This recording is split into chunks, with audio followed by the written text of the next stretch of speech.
Magic and Mystery in Tibet by Alexandra David-Neel. A special meditation may be described as follows. One identifies the 6 kinds of beings with the 6 syllables which are pictured in their respective colors, as mentioned above. They form a kind of chain without end that circulates through the body, carried on by the breath, entering through one nostril and going out through the other. As the concentration of mind becomes more perfect, one sees mentally the length of the chain increasing. Now, when they go out with the expiration, the mystic syllables are carried far away before being absorbed again in the next inspiration. Yet the chain is not broken. It rather elongates, like a rubber strap, and always remains in touch with the man who meditates.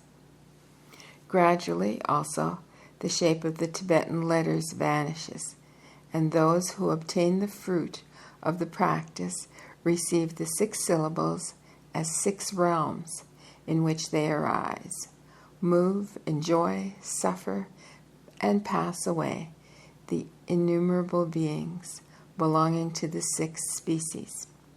And now it remains for the meditator to realize that the 6 realms, in brackets, the whole phenomenal world, close bracket, are subjective, a mere creation of the mind, which imagines them and into which they sink.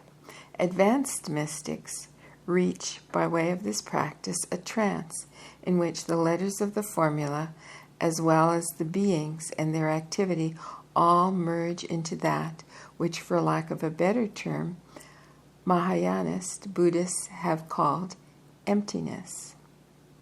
Then, having realized the void, they become emancipated from the illusion of the world, and as a consequence, liberated from rebirths which are but the fruit of that creative delusion.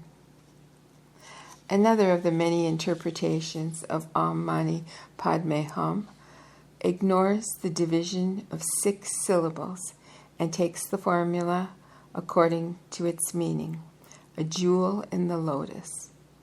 These words are considered symbolic. The simplest interpretation is, in the lotus, which is the world, exists the precious jewel of Buddha's teaching. Another explanation takes the lotus as the mind. In the depth of it, by introspective meditation, one is able to find the jewel of knowledge, truth, reality, liberation, nirvana, these various terms being different denominations of the same thing. Now we come to the meaning related to certain doctrines of the Mahayistic Buddhists.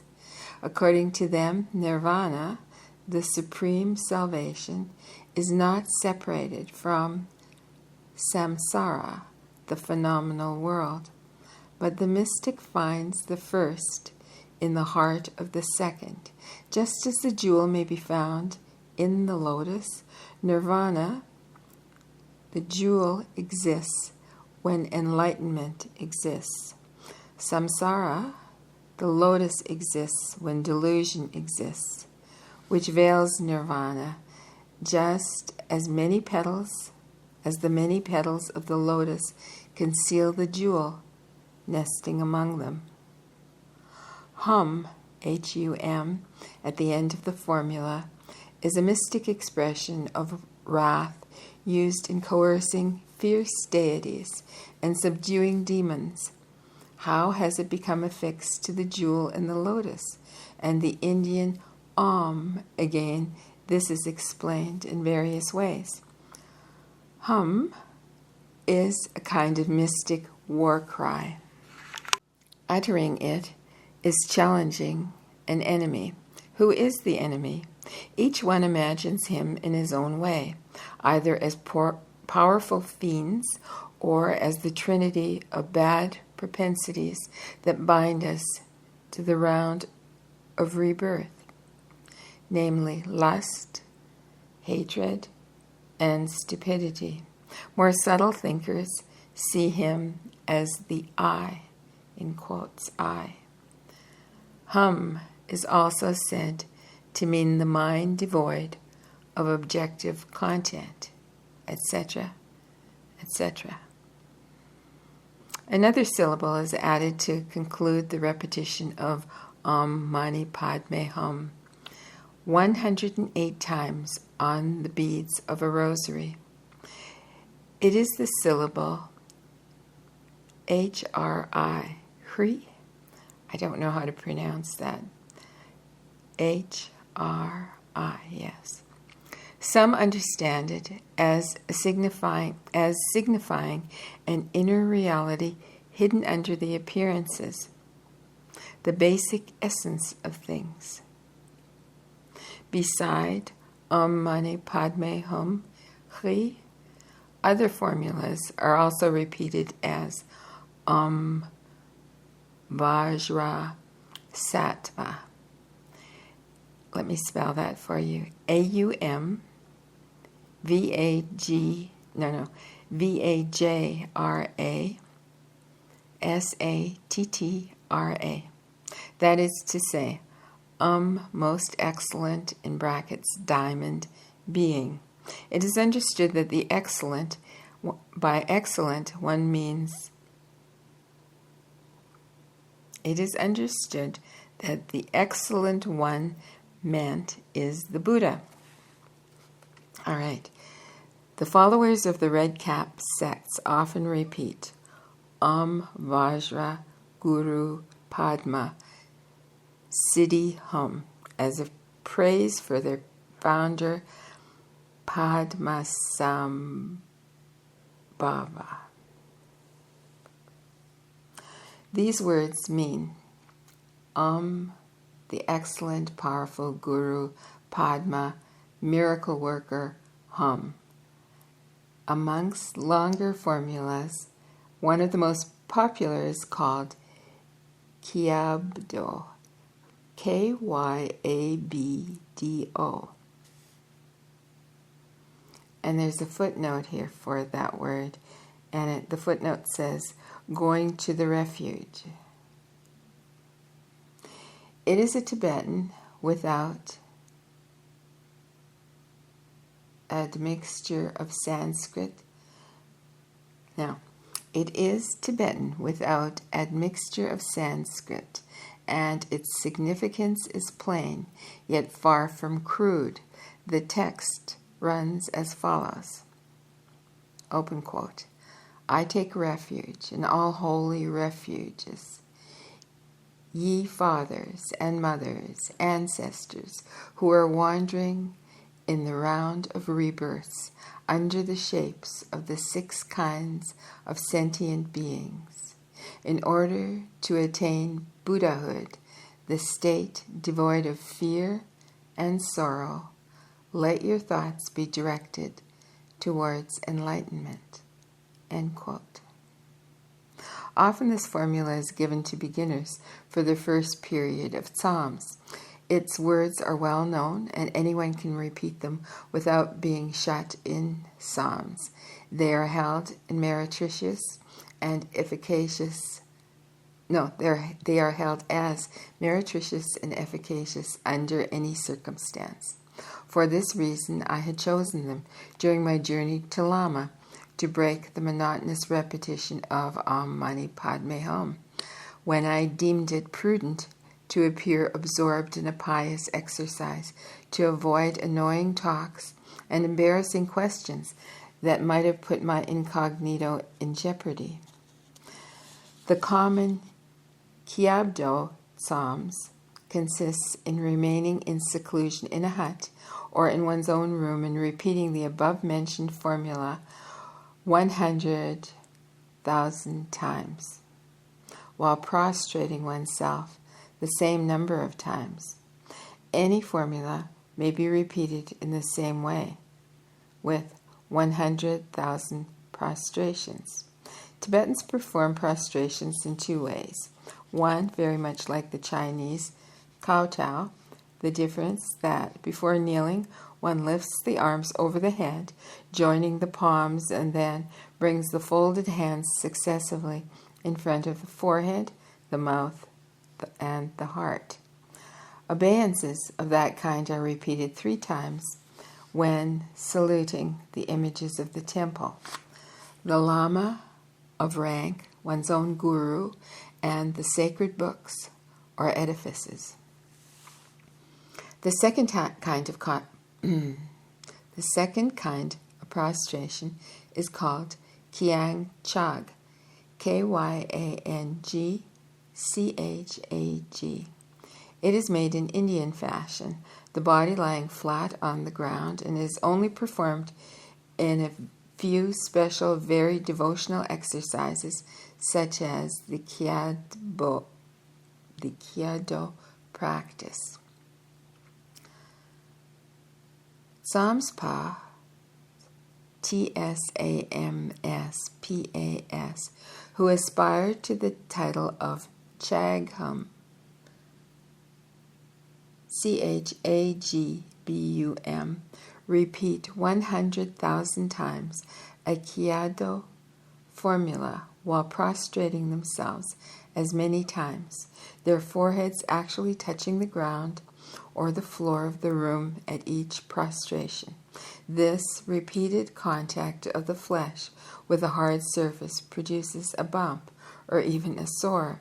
The latter must show certain peculiarities understood by experts in the matter, which indicate whether the object of the rite has or has not been obtained. Tsampas, who consider themselves far above the practice of Kyadbo, perform breathing exercises. These consist in taking different yet extraordinary postures while one trains oneself to inhale, exhale, and hold the breath in and keep it out in various ways. Often the Tsampas drill themselves naked, and the shape of the belly during the exercises is a sign that shows the degree of proficiency attained by the disciple. Beside physical results, some of which have been described in a preceding chapter, Tibetans affirm that through mastery over breath one may conquer all passion and anger as well as carnal desires, acquire serenity, prepare the mind for meditation, and awake spiritual energy. Breath is the cursor and mind... cursor. Sorry. Let me start the sentence over again. Breath is the cursor and mind is the rider, say the Tibetan mystics. So it is essential that the cursor must be well trained, but breath in its turn influences bodily and mental activity. Consequently, 2 methods have been devised. The most easy one, which quiets the mind by controlling the breath, and the more difficult way, which consists in regulating the breath by controlling the mind. To the breathing drill, repeated several times each day, the recluse often adds the contemplative meditation practiced with Kyilkhors, Kyilkhors.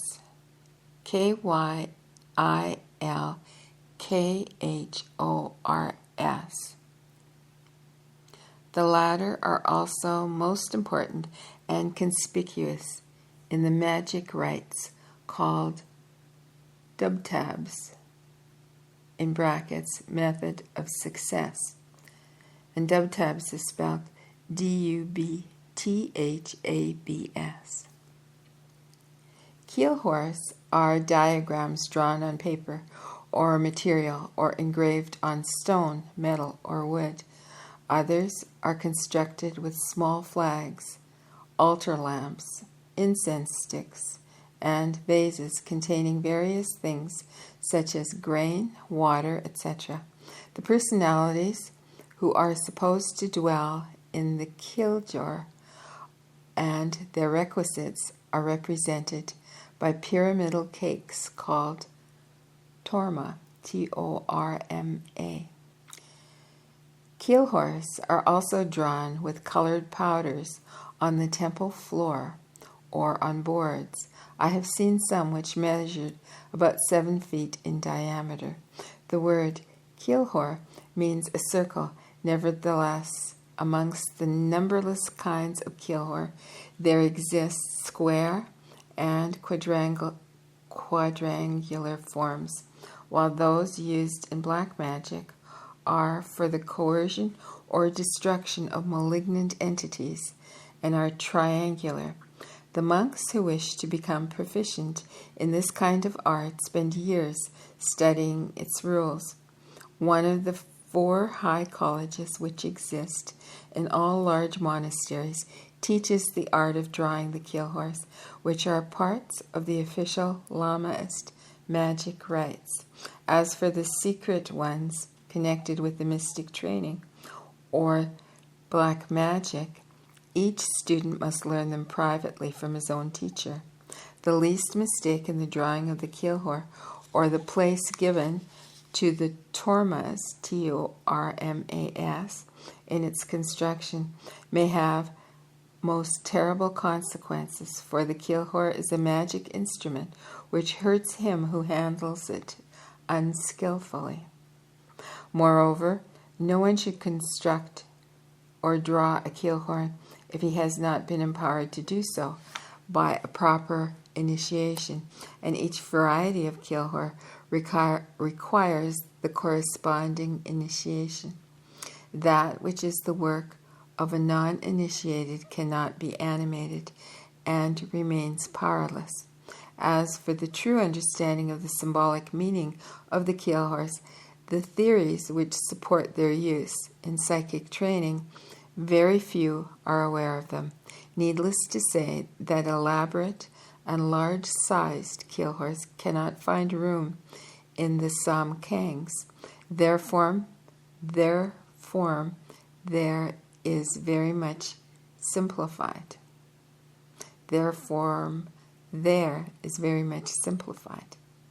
At the beginning of his spiritual education, the novice is likely to be taught by his teacher the way of constructing a diagram which is to be used as support, in brackets, RTEN, to fix the attention during meditation.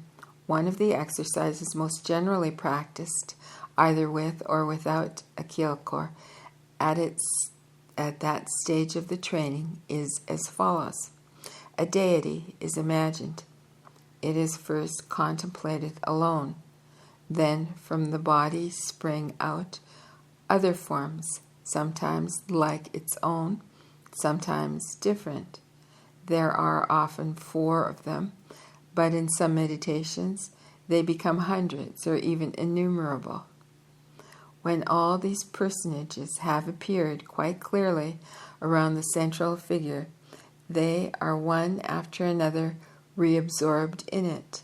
Now the original deity remains again alone and gradually begins to disappear. The feet vanish first, and then slowly the whole body, and finally the head. Only a dot remains. This may be dark, colored, or purely luminous. Mystic masters interpret this as a sign which shows the degree of spiritual progress attained by their disciples. Then the dot moves towards the man who beholds it and sinks into him. One must note the part of the body in which it seems to disappear. A period of meditation follows that exercise, which may be done again and again as many times as desired. One may also imagine a lotus. It opens slowly, and on each of its petals stands a bodhisattva, one of them being enthroned in the heart of the flower. After a while, as the lotus begins to fold its petals again, each one emits a ray of light that sinks into the center of the flower, and then it closes entirely. Light escapes from its heart and penetrates the man in meditation. There exist many kinds of similar practices. Many novices do not proceed further. Thus dryly described, such visions cannot but appear absurd, yet they constitute a somewhat fascinating puzzle on account of the multifarious, unexpected aspects they assume after a certain time of training. They provide a recluse with spectacles which rival the most beautiful fairy tales that can be seen on the stage. Even those who are well aware of their elusive nature may enjoy them, and for those who believe in the reality of the divine players, it's not surprising that they are bewitched. However, it is not to assume the hermits that these exercises However, it is not to amuse the hermits that these exercises have been invented. Their true aim is to lead the disciple to understand that the worlds and all phenomena which we perceive are but mirages born from our imagination. Quote, they emanate from the mind, and into the mind they sink. End quote. In fact, this is the fundamental teaching of Tibetan mystics. And I'm going to pause here and just add that I have watched Tibetan monks create what I think they're talking about in here. What are they called now? Sand mandalas. And so they're made of many vibrant colors, and monks work on them for days. They have come to my city, and I've gone to see them and watch them and be in their presence. And then when all is said and done, they take their beautiful creation, they sweep it into containers and take the beautiful sands, which are actually, I think, glass, fine glass, what would you call them? Powder? It's not powder. It's not quite as fine as powder. Oh, I don't know what it's called. But anyhow, and they walk in procession down to the water, in which our case in the city is a river, and then they put it into the river. And it's quite, the whole thing is really beautiful. And so this is a very interesting chapter for me. I hope it was for you too. And till soon.